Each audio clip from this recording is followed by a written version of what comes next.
paz do nosso Senhor Jesus Cristo, amém? A gente vai conversar nessa aula aqui um pouco sobre a temática do perdão. Eu estou fazendo uma opção com vocês aqui nessa palestra, nessa aula, em a gente trabalhar o perdão, não a partir daquelas perspectivas mais, digamos assim, teóricas sobre o tema ou de discorrer sobre versículos, mas pensando especificamente que vocês, como líderes do povo de Deus, têm de aconselhar muitas pessoas. E na hora de aconselhar, uma das coisas que vai certamente aparecer é a discussão acerca de como a gente se sente quando é ofendido, maltratado, oprimido, ou a gente sofre a afronta de alguém, né? Tanto homens quanto mulheres vão passar por essa experiência de ter de perdoar. E como que a gente trata isso no aconselhamento? Eu acho que é uma perspectiva que nos enriquece muito a gente pensar nisso, porque boa parte das vezes a gente quer trazer as questões para dentro da nossa realidade.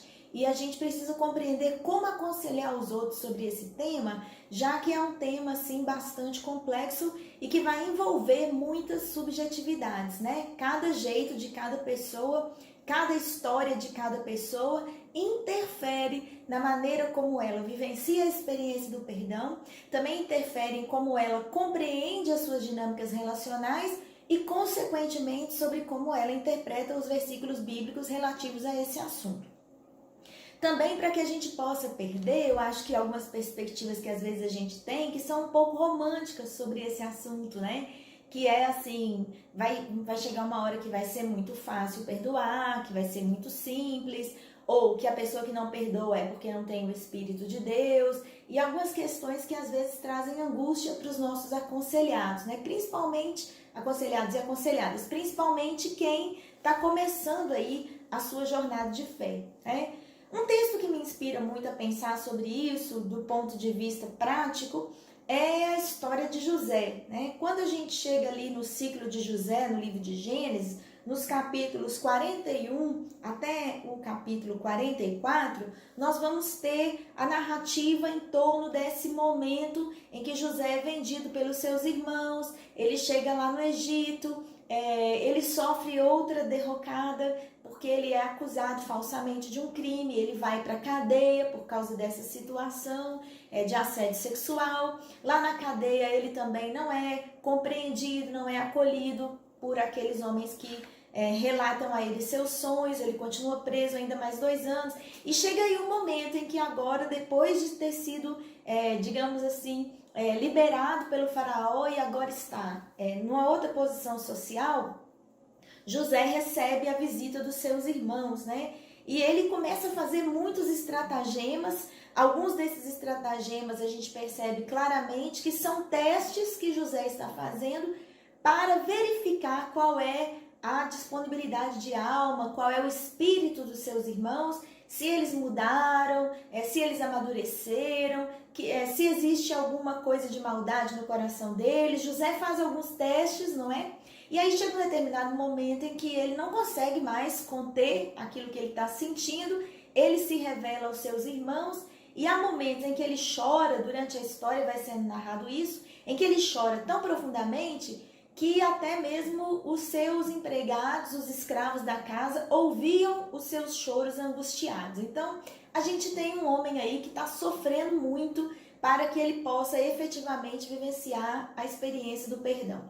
E essa não é de fato, a vivência de cada uma de nós, né? A gente experimenta essas sensações também. E as pessoas de quem a gente cuida experimentam essas sensações também. É por isso que eu gosto muito, na minha experiência pastoral, de quando eu estou aconselhando alguém, eu tentar encontrar um personagem bíblico que tenha vivido alguma coisa semelhante ao que aquela pessoa viveu, porque a partir dessas narrativas de vida, dessas histórias de vida, comparando nossas emoções, nossos sentimentos, nós vamos perceber que apesar das nossas culturas serem diferentes, apesar do tempo bíblico ser diferente, apesar de muitas coisas hoje não serem mais as mesmas, as emoções humanas ainda aparecem de muitas formas semelhantes na experiência de muita gente distinta, né?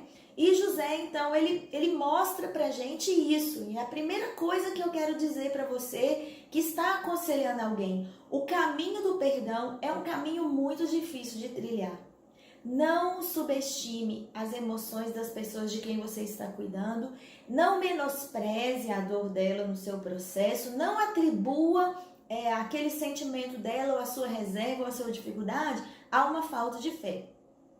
Porque a verdade é que o perdão é algo muito exigente e ele determina pra gente muitas coisas que às vezes a gente ainda não está pronto para experimentar naquele determinado momento histórico. Então, quando você for tratar desse assunto com alguém no aconselhamento, procure sempre preservar a história de vida daquela pessoa, conhecer a história de vida daquela pessoa e aplicar os princípios de Deus conforme a maturidade emocional e espiritual daquela pessoa.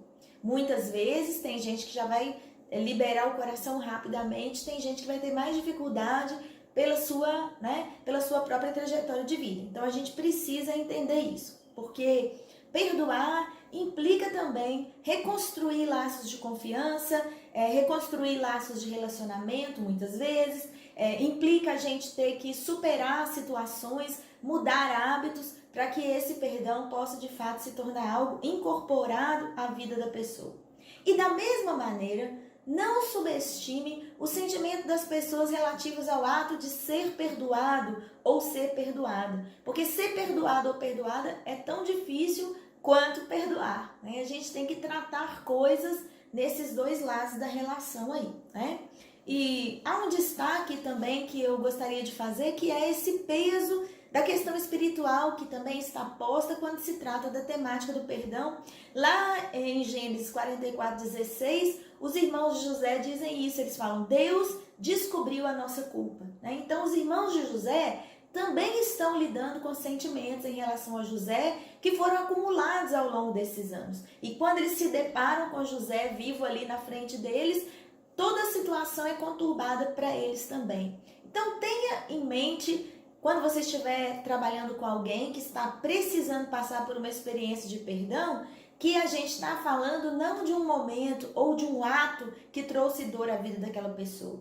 Muitas vezes a experiência do perdão está ligada a experiências longas de vida, as situações existenciais daquela pessoa, né? E há coisas mais profundas da vida dela que você vai precisar trabalhar com calma para entender quais são as dinâmicas que regem as emoções daquela pessoa, né? Então, assim como José precisou ser desarmado de tudo que estava dentro do coração dele em relação aos irmãos, os irmãos também, por sua vez, tiveram que se desarmar de várias coisas em relação a José, expectativas de vingança que eles estavam vivendo naquele momento. O nosso irmão vai fazer o mal contra nós, a gente fez o mal contra ele, agora ele vai se vingar. Tudo isso estava na cabeça deles e tudo isso está na cabeça das pessoas a quem a gente está aconselhando quando se trata dessa temática de perdoar e de receber perdão, né? Então é preciso que a gente observe essas situações, né?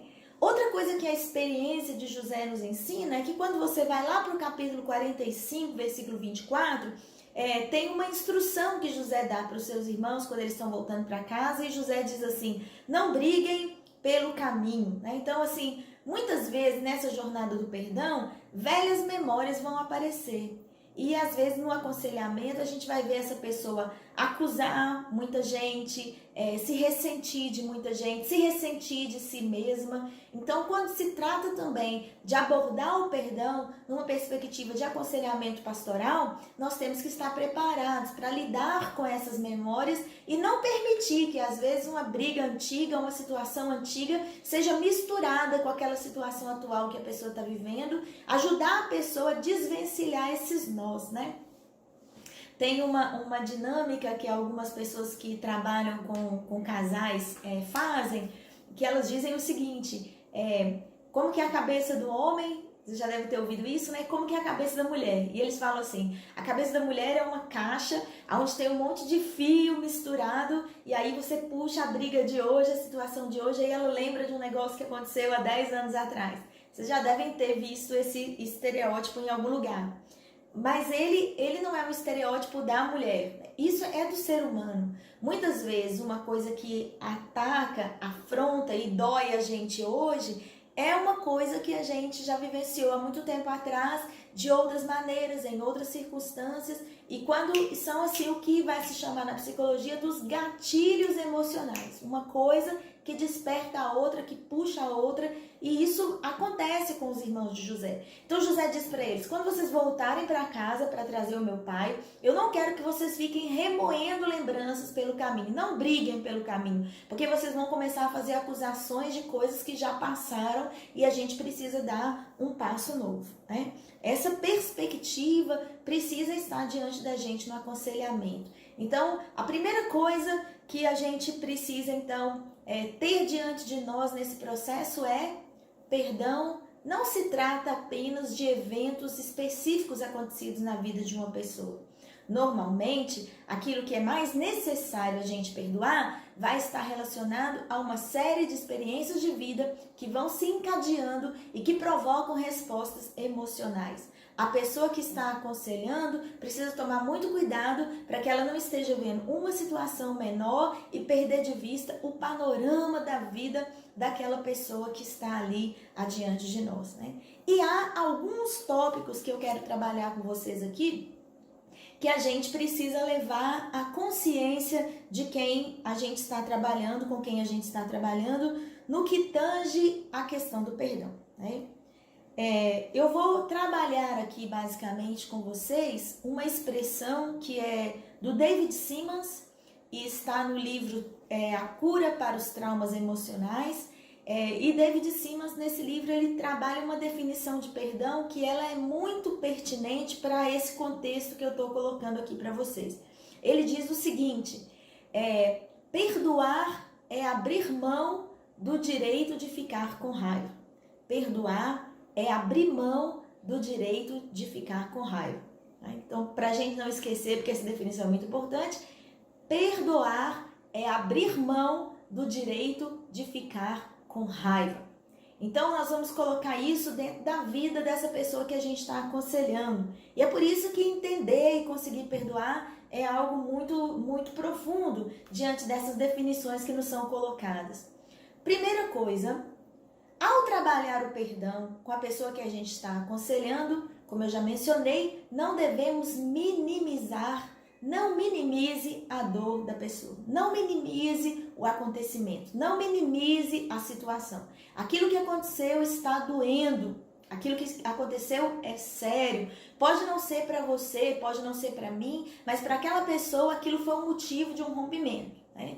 E algumas outras vezes a gente vai perceber que essa história de vida da pessoa está ali também por trás de todo aquele ressentimento que ela está trazendo. Então eu não posso minimizar, porque existe um universo dentro do coração da pessoa com quem eu estou aconselhando. Então essa é a primeira coisa, não minimize.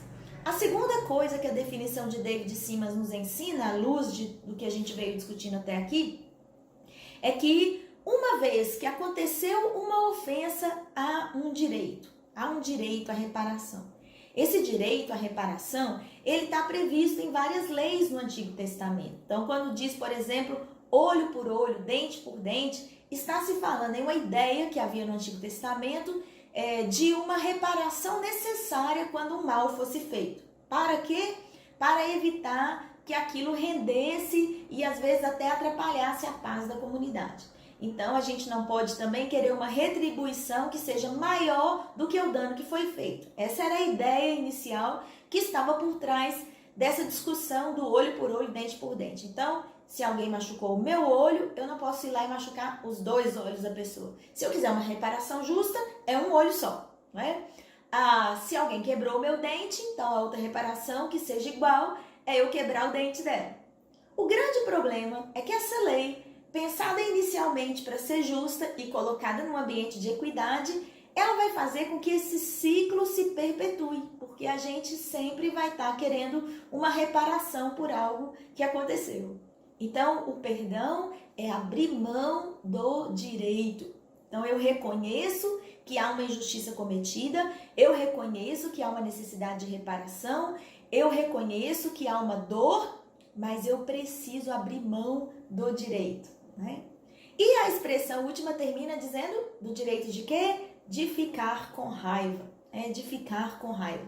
Então a gente tem, quando é ofendido, quando é magoado, a reação natural, humana, uma reação que de per si não é negativa, que é da gente se sentir afrontada por aquilo de ruim que aconteceu. Então, a pessoa que sofre a afronta, ela tem o direito àquele sentimento. Eu não posso negar esse direito para a pessoa que eu estou aconselhando, senão eu vou aumentar a ferida dela. Eu tenho que dizer para ela, você tem direito de ficar com raiva, mas se você ficar com a raiva, você não vai ficar com a reparação mais profunda que o perdão pode trazer. Porque eu estar aqui com meu olho machucado e eu vou lá e machuco o olho da outra pessoa, o nível da reparação não é pleno. O que eu tenho são duas pessoas com o olho machucado. Mas quando eu perdoo, eu tenho a possibilidade de promover a cura na minha vida e na vida da outra pessoa também, ok? Então, essa definição, ela é muito importante para a gente compreender aquele dano que acontece na relação entre duas pessoas. Outra coisa que é muito importante a gente perceber é que quando se trata do perdão, da ministração do perdão, também a gente precisa entender que os nossos atos e os nossos pecados, eles trazem consequências. Muitas vezes, no processo de aconselhamento, a gente, por ficar minimizando a dor daquela pessoa, a gente não percebe o dano que a outra pessoa causou. Então, quando se trata de questões mais graves, questões realmente de profundidade, que diante da lei até são vistas como crime, o ato de, por exemplo, eu vou contar uma história aqui para vocês que, acredito eu, ilustre muito bem do que a gente está falando e da seriedade que essa temática do perdão precisa ter para nós hoje. Certa vez eu recebi uma pessoa no meu gabinete, uma mulher, que já era uma mulher adulta, ela tinha passado por muitas dificuldades na sua vida, ela era uma pessoa totalmente introvertida. Eu percebi que havia nela vários travamentos emocionais, porque como ela veio de uma tentativa de suicídio. Ela havia tentado suicídio e uma amiga soube, ficou preocupada e pediu para que a gente pudesse conversar. Quando eu abri a porta da minha casa e essa mulher entrou, eu vi no corpo dela toda aquela emoção represada. Ela estava com as mãos assim, né, fechadas aqui no peito, a cabeça baixa, os olhos semicerrados. Então ela não olhava para mim, ela não me encarava, os olhos semicerrados. Ela entrou dando pequenos passos na sala, sentou-se na cadeira e continuou aqui encolhida, né, na cadeira, toda encolhida. E quando ela começou a me contar a história da vida dela, então ela me disse que quando ela tinha 12 anos de idade, a irmã tinha ganhado um neném e ela foi para ficar na casa da irmã, para cuidar da casa da irmã, enquanto a irmã ficava no hospital, e ela foi estuprada pelo cunhado dela, né? E desde esse momento que ela foi estuprada, ela nunca contou isso para ninguém. Ela se ressentia da irmã porque ela tentou dar vários sinais para a irmã de que alguma coisa errada tinha acontecido. Ela ficou ressentida com a mãe, porque ela também tentou dar vários sinais para a mãe de que alguma coisa tinha acontecido, mas ninguém soube interpretar a dor dela. E agora ela estava ali, aos 40 anos de idade, nunca tinha tido um namorado, não tinha desenvolvido planos de vida pessoais. O que ela fazia agora era cuidar dos sobrinhos, né? Cuidar do restante da família. Então ela se via nesse lugar em que ela estava sempre prestando serviço a outras pessoas, mas o ser dela, os seus desejos, as suas emoções, ela tinha sufocado. Ela tinha sufocado isso tão profundamente que se eu perguntava para ela do que você gosta, ela não conseguia dizer para mim. Um tipo de livro que você gosta, um tipo de comida que você gosta. E se a gente fizesse um passeio, para onde você gostaria de ir? Ela não tinha resposta para nada dessas coisas, porque a dor que estava dentro dela era tão grande que tinha absorvido, vamos dizer assim, todos os seus desejos, todas as suas perspectivas de vida, né? E nós começamos a trabalhar, primeiro, para que ela pudesse vivenciar uma libertação inicial, que era contar o que tinha acontecido com ela. Ela nunca tinha contado para ninguém, né? E quando ela começou a me contar, o corpo dela reagiu a tudo que ela estava dizendo. Ela tremia, ela transpirava, ela se estremecia toda, assim, como se ela tivesse sentado numa pedra de gelo, né? O corpo dela reagia violentamente à memória daquela história pela qual ela tinha passado. Então, quando acontece uma situação tão grave como essa, eu não posso simplesmente dizer para ela, você precisa perdoar esse homem que estuprou você, né? Porque eu entendo que existem vários processos, num caso como esse, para a cura plena da pessoa, inclusive a confrontação, inclusive o dizer, você me feriu, você me magoou. É preciso esse dizer, às vezes, antes que o perdão possa se implementar. Mas em algum momento eu disse para ela, não hoje, não amanhã, mas em algum momento nós vamos sentar para conversar sobre o fato de você precisar perdoar o seu estuprador. Por quê? Porque se você não abrir mão do direito de ficar com raiva, a raiva vai consumir você. A raiva já consumiu você por 30 anos. A raiva que você cultivou contra sua mãe, a raiva que você cultivou contra o seu estuprador, a raiva que você cultivou contra a sua irmã já consumiu você. E quando a gente abre mão do direito, a gente também abre mão do sentimento. A gente permite que ele se extravase, a gente consegue reorganizar a nossa vida. É por isso que eu gosto demais dessa definição do David Simmons, porque ela diz para mim que eu tenho o direito, e é muito importante que seja dito, porque nós temos o direito de nos sentir magoados e afrontados. Não pode ser nos roubada a possibilidade de nos sentir frustrados e frustradas em determinada situação, porque senão a nossa humanidade não está sendo levada em conta. Mas quando eu consigo abrir mão desse direito, eu também encontro cura, porque esse é um direito que, apesar de ser meu, me faz mal, me danifica. Ele atravessa a imagem de Deus que há em mim e ele me impede de seguir adiante. Eu fico parada no lugar da minha raiva, eu fico parada no lugar da minha dor. São alavancas emocionais que eu não consigo acionar para dar saltos na minha vida. Eu fico paralisada ali, né? Então é por isso que é muito importante que a gente possa ter consciência de que existe uma situação que a gente está vivendo, que a gente tem que aceitar primeiro essa situação, entender essa situação e aí sim dar um salto de qualidade em direção a um crescimento e a libertação que esse sentimento nos proporciona, não é? Esse é um primeiro ponto que é importante que a gente possa guardar sempre quando a gente vai trabalhar com uma pessoa e que a gente precisa manter na nossa mente sempre como um princípio de atuação, né? Respeitar essa história, seguir e avançar com a pessoa nessa direção. Ao mesmo tempo, há uma consequência desse pecado. E quando a gente tem algumas coisas como essas, como o assassinato, como a violação do corpo de alguém, como qualquer tipo de assédio, de situações que não apenas afrontam a pessoa, mas que roubam da pessoa a sua dignidade, roubam da pessoa a sua humanidade, coisificam essa pessoa, né? Transformam ela num objeto e tira dela a sua dignidade enquanto ser humano, o perdão também precisa passar por esse tipo de compensação. Nós temos que entender que a gente ocasiona uma ferida muito grave no coração de muitas crianças, de muitos adolescentes, de muitas mulheres, mas também de muitos homens, quando a gente diz a eles que eles precisam perdoar os seus ofensores sem que eles possam confrontar esse crime que foi cometido, ok? Então, a igreja precisa ser parceira nos processos de denúncia, principalmente porque um falso perdão, né, uma incompreensão do que significa o perdão na sua profundidade, vai me permitir que o ofensor que fez o mal contra mim possa seguir ofendendo, maltratando e causando dano a outras pessoas também, né? Então, a primeira coisa que está aqui diante de nós nesses processos todos que a gente tem vivido é esse respeito, portanto, à totalidade da história da pessoa, tá bom?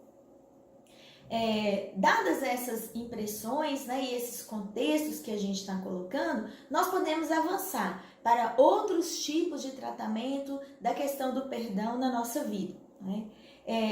o que a palavra de Deus, né, vai colocar para a gente como perspectivas futuras também. Outro texto que é muito importante para a gente avançar nessa direção é o texto que se encontra no Evangelho de Mateus. Em Mateus, capítulo 18, nós temos Jesus contando para a gente uma parábola que é muito significativa agora, para que a gente possa também colocar o perdão no seu devido lugar, que é: qual é a dimensão do dano que eu causo a Deus com o meu pecado e qual é a dimensão do dano que outra pessoa pode causar contra mim? É a parábola do credor incompassivo. Havia um rei que tinha dívidas a ajustar com seus servos e, chamando um dos seus servos, um que lhe devia 10.000 denários, né, ele então estabelece: você vai me pagar tudo. Aquele servo, percebendo que não poderia pagar aquela dívida, decide então cair aos pés do rei, clamar, chorar, e diz a parábola de Jesus que o rei perdoou-lhe a dívida. Uma dívida desse tamanho levaria mais ou menos 200.000 dias para ser paga, né? Essa é basicamente a existência inteira do sujeito e mais trocentas outras existências, né? Para que ele conseguisse pagar essa dívida de tão grande que ela era. No entanto, ele sai dali e encontra um conservo que lhe devia 100 denários. Lembrando que o denário é o pagamento de um dia de trabalho, então, um terço do ano, aquele credor teria ali para receber a dívida, uma dívida tranquilamente possível de ser paga, né? Podia ser negociada, parcelada, mas dava para pagar. Esse servo, sem entender a dimensão do perdão recebido, decide cobrar a dívida com muita violência. Ele segura o pescoço do conservo, ele sacode, né? E lança aquele conservo na prisão. Os seus amigos, percebendo aquela situação, vão até o rei, relatam ao rei o que está acontecendo e dizem para o rei tudo que tinha sucedido. O rei fica muito indignado, torna a chamar aquele conservo e diz: você não entendeu o que eu fiz para você, você não compreendeu essa dimensão e você maltratou seu conservo. Então agora você vai ser preso, a sua esposa e os seus filhos vão ser entregues aos verdugos até que toda a dívida seja paga. A partir do momento que a gente compreende, então, a história de vida de uma pessoa e começa a trabalhar com ela o perdão, ela compreendeu esse primeiro passo, a gente respeitou a história dela, avançou, a gente pode começar a colocar diante dela essa outra realidade. Todo o perdão que nós oferecemos às outras pessoas, ele tem uma relação também de proporcionalidade com o perdão que a gente recebeu de Deus. Todo ser humano precisa entrar numa consciência de que ele é um ser pecador, que não merece a graça de Deus, e essa graça é isso mesmo, um presente divino, um dom gratuito, algo que Deus generosamente nos dá. E como nós somos seres criados à imagem e semelhança de Deus, e em Jesus Cristo, através da nossa conversão ao Senhor, essa imagem e semelhança de Deus são restaurados em nós, agora a gente também precisa passar a oferecer isso para as outras pessoas. Então, para que você seja capaz de perdoar alguém, você precisa reconhecer o quanto de perdão você também recebeu. E é essa parábola que Jesus conta que nos ajuda a compreender qual é a dimensão daquilo que a gente recebeu de Deus. Isso aumenta, isso potencializa a nossa capacidade de perdoar as outras pessoas, porque agora a gente recebeu, então a gente é capaz de dar.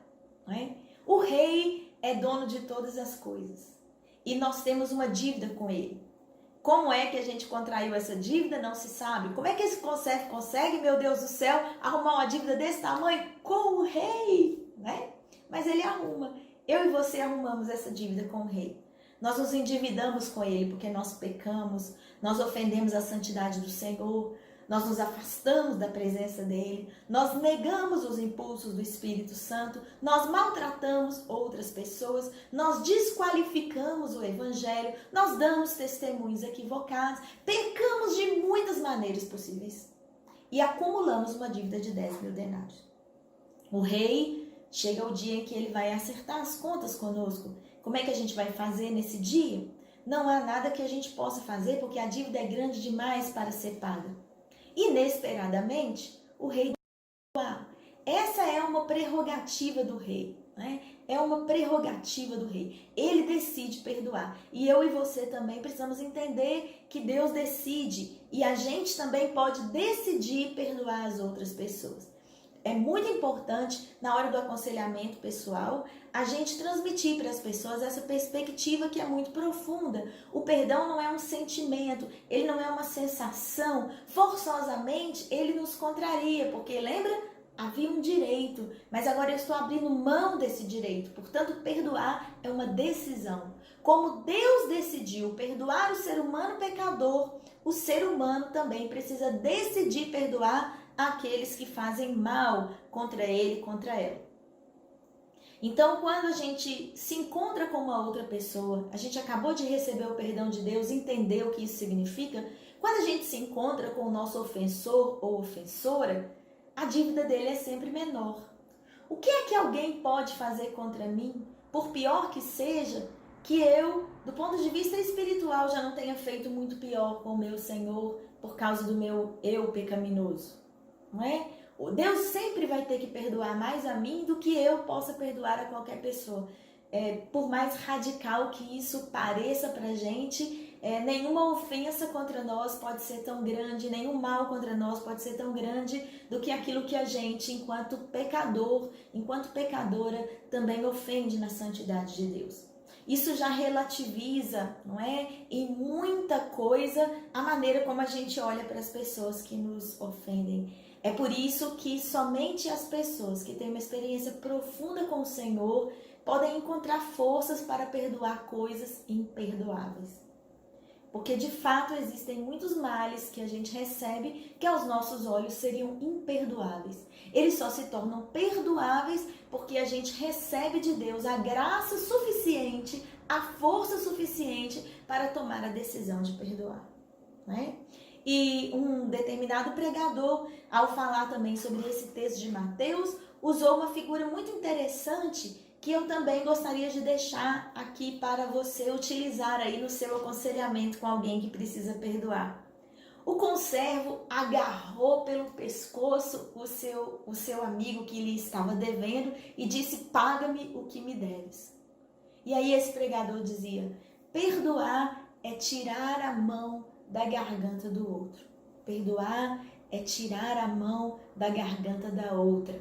Perdoar é a gente se afastar desse sentimento e desse espírito de vingança, de revanchismo, de ira que muitas vezes nós nos tomamos. Então, quando eu não perdoo, eu também estou trazendo a morte para a vida daquela outra pessoa ou cultivando essa morte dentro de mim. E isso é um sentimento que aquela pessoa que tem a graça de Deus na sua vida vai aprendendo sempre a repelir e afastar até que a gente seja tomado e tomada pela santidade do Senhor, não é?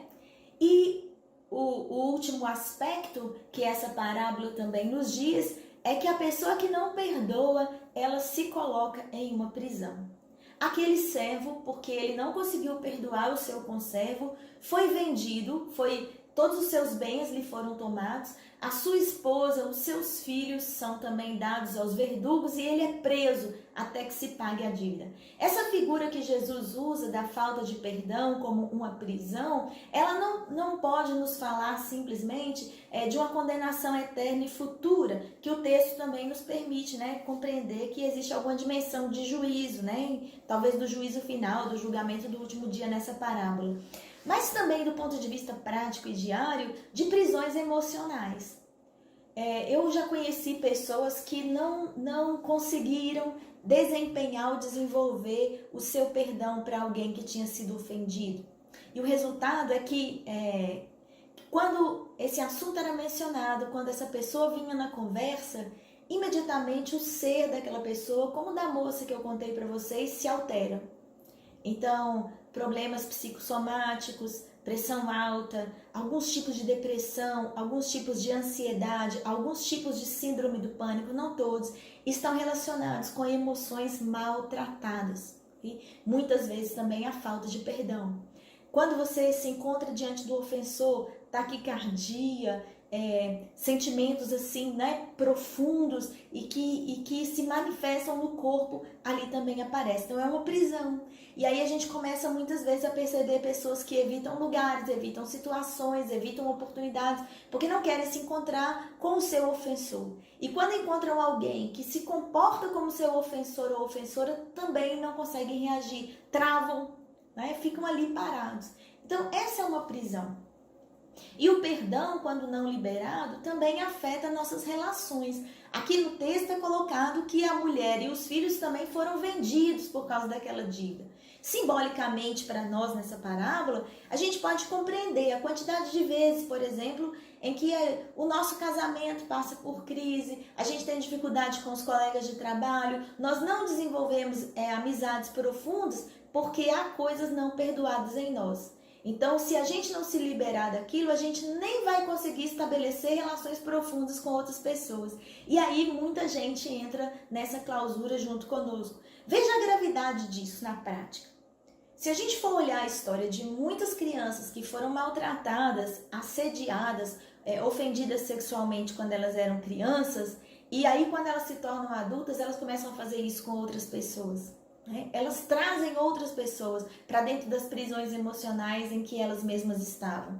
Então o perdão, ele tem um efeito terapêutico, ele tem um efeito profundo, ele deve ser trabalhado nessa dimensão. Por que eu estou optando em trabalhar com vocês essa discussão do perdão na fala do aconselhador e da aconselhadora? Porque, amados irmãos e irmãs, eu tenho percebido que muitas vezes, quando se trata de um líder de célula, de um pastor ou pastora, de alguém em posição de autoridade sobre outras pessoas, se nós não compreendermos toda a dinâmica profunda do que está aqui, nós vamos estar colocando mais fardos sobre as pessoas ao invés de aliviar esses fardos. Nós vamos perceber que apenas pessoas com um nível de espiritualidade e de maturidade desenvolvidos com o tempo vão ter condições de perdoar de um jeito mais eficiente. Então a gente precisa ajudar as pessoas a fazerem essas jornadas, não é? Respeitar o tempo delas e trabalhá-las. Nós vamos encontrar Jesus na cruz dizendo: Pai, perdoa-lhes porque eles não sabem o que fazem.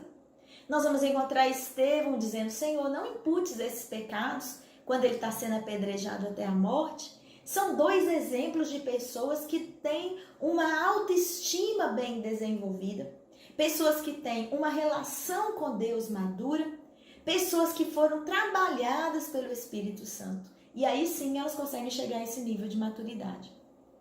Então eu preciso, no meu processo de aconselhamento, ajudar as pessoas para que elas possam perdoar, a construir uma autoimagem positiva de si mesmas como filhos e filhas amados de Deus, como alguém que recebeu de Deus um grande perdão, como alguém que recebeu de Deus um grande amor e que agora consegue transmitir isso para as outras pessoas, antes que eu exija dela um perdão que seja simples, um perdão que seja automático, um perdão que seja muitas vezes da boca para fora, só para constar, mas que dentro dela ainda continuam agarradas ao direito de ficar com raiva ou ainda com as mãos ali no pescoço do seu ofensor ou ofensora. E trabalhar essas dinâmicas todas no respeito que elas necessitam vai exigir da gente, como líderes, muita maturidade espiritual também, muita maturidade emocional, um profundo respeito pelo ser humano com o qual nós estamos lidando, entendendo essa pessoa como alguém precioso, preciosa aos olhos do Senhor, mas também o nosso perdão precisa desembocar na justiça. Nós não podemos permitir que, em nome de uma fala sobre o perdão, pessoas criminosas, pessoas corruptas, pessoas perversas sigam liberadas para fazer a sua maldade, né? Uma parte desse nosso processo é acolher quem foi ofendido, mas também trabalhar como os profetas faziam. Eles consolavam o povo, eles acolhiam o povo, mas eles denunciavam os erros do rei. Eles denunciavam o que estava acontecendo de errado entre os sacerdotes. E a gente precisa ter essa dimensão, né? Eu recomendo a vocês que, diante também disso aqui, tem um grupo na internet chamado Espaço de Proteção. Eu sei que eles têm página no Facebook que trabalham com a dimensão do assédio sexual contra crianças e adolescentes. Esse é um tema que tem vindo cada vez mais, um tema em que nele as dinâmicas do perdão vão precisar de muitos instrumentos e recursos, inclusive, para a gente poder trabalhar e proteger nossas crianças nas igrejas. Tem aumentado o número de denúncias de assédio, inclusive de líderes religiosos, pastores, pastoras, padres, bispo, apóstolo, que têm também agido mal contra os seus liderados, né?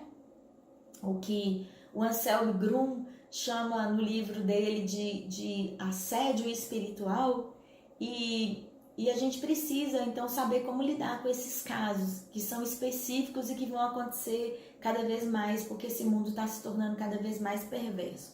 Mas na internet, esse grupo chamado Espaço de Proteção, conduzido por uma missionária da Igreja Batista lá de São Paulo, ali tem muitos instrumentos, muitas falas e muitas discussões a respeito de como fazer denúncias corretamente no caso da violência contra a mulher, no caso da violência contra a criança, como dar o suporte emocional para essas pessoas que sofreram esse tipo de violência, para que elas possam reagir adequadamente. E também nos ajudam a compreender como a mente dessas pessoas e as suas emoções funcionam, para que a gente possa ativar, digamos assim, os recursos da palavra de Deus e a atuação do Espírito Santo a partir de gatilhos corretos na vida dessas pessoas, para que nós, como aconselhadores e aconselhadoras, sejamos de fato instrumentos de cura e de libertação, para que o perdão real, efetivo, profundo aconteça, e para que a gente possa depois, então, também construir comunidades emocionalmente fortes, né, emocionalmente saudáveis, nas quais o perdão possa ser uma prática, né? E só para lembrar, porque poderíamos falar muito mais aspectos sobre isso, acho que só a temática do perdão já dá um curso completo para a gente, que a gente possa também abordar outros tipos de relacionamentos nos quais o perdão ele vai ser necessário. Mas tem um negócio que Jesus fala que eu não posso deixar de dizer para vocês, é que normalmente as pessoas vão ter maior dificuldade para liberar perdão sobre aquelas pessoas a quem elas muito amam, né? Então, quem a gente ama tem um grande potencial para nos ferir, porque diante dessas pessoas nós baixamos nossa guarda, baixamos nossas defesas, nós não esperamos que o mal venha dessas pessoas, né? Como o salmista fala, até meu amigo íntimo, que comia do meu pão, levantou o calcanhar contra mim, né? Me deu um chute, me maltratou. Isso causa muita dor, né? Então, que a gente possa também reconhecer não apenas que as pessoas precisam perdoar, mas também que a gente possa construir comunidades nas quais o perdão venha a ser cada vez mais desnecessário, porque a gente também está preocupado e preocupada em estabelecer relações nas quais a gente não ofenda, não maltrate, não despreze o outro e a outra.